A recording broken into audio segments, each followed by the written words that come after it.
Hey guys, this is Josh from Shift Lounge. Thanks for watching.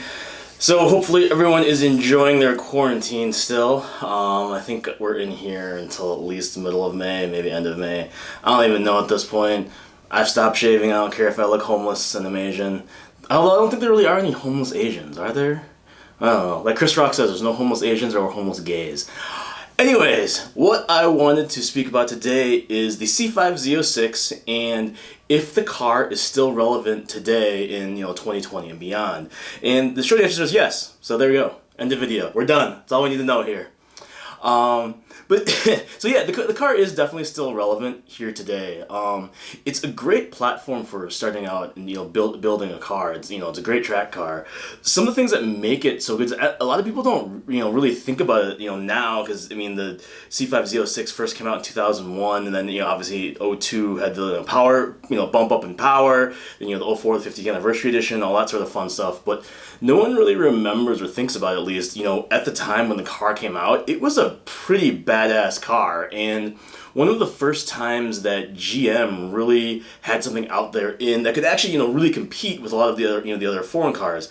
At the time, really the Dodge Viper was the only really high-end high performance sports car, and that thing was a lot more expensive back in the day.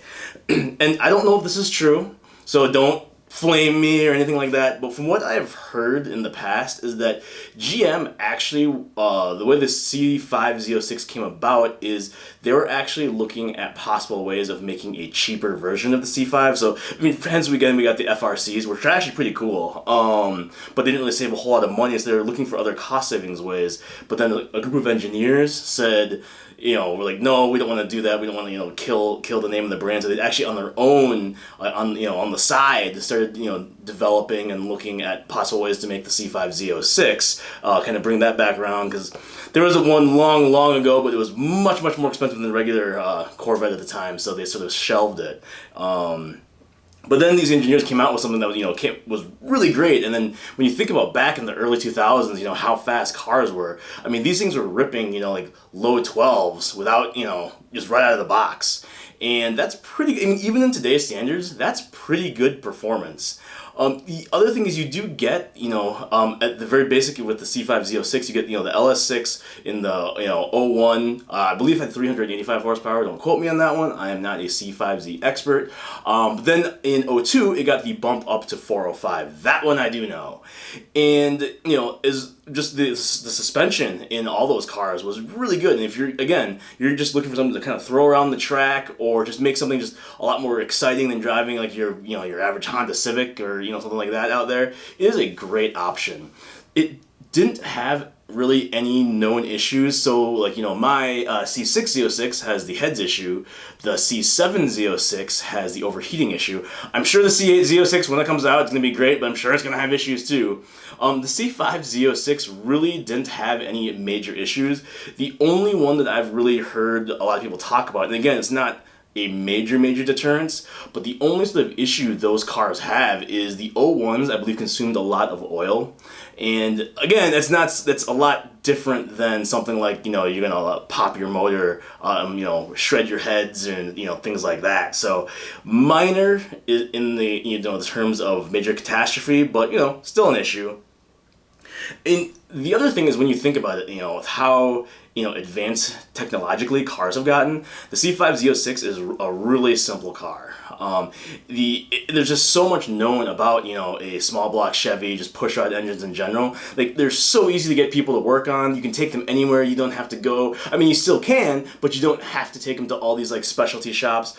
I remember one of the things of like in the Supra community back with the MK4s is to get them to work. To get people to work on your car, to get the best at it, you had to usually travel unless you were next to like Sound Performance in Chicago or like Wide Open Throttle in Arizona. Shout out to JP and Woon.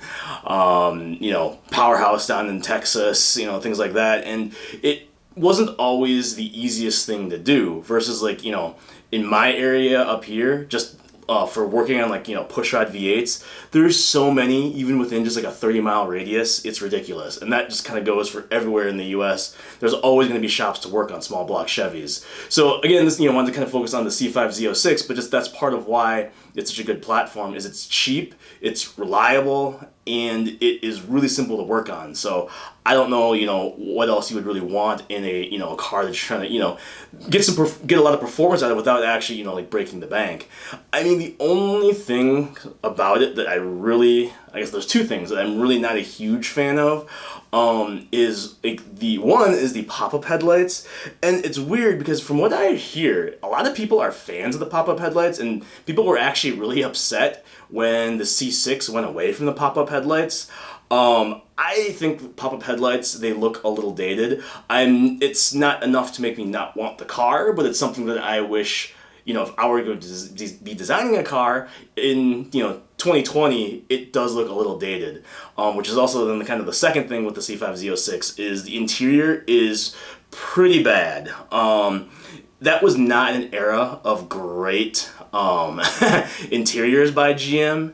And again, you know, they're trying to, you know, save on costs. I mean, not that my interior is much better, but I would say the C6 Z06 interior is at least not an eyesore. It's not a deterrent, whereas the C5 Z06 interior is not looking that great.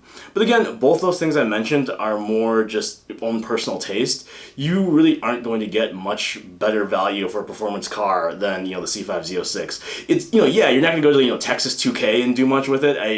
You know, you're probably going to get, you know, walked all over. But most of the time when you're out there driving around, there's not going to be just a huge threshold of cars that are going to be faster than you.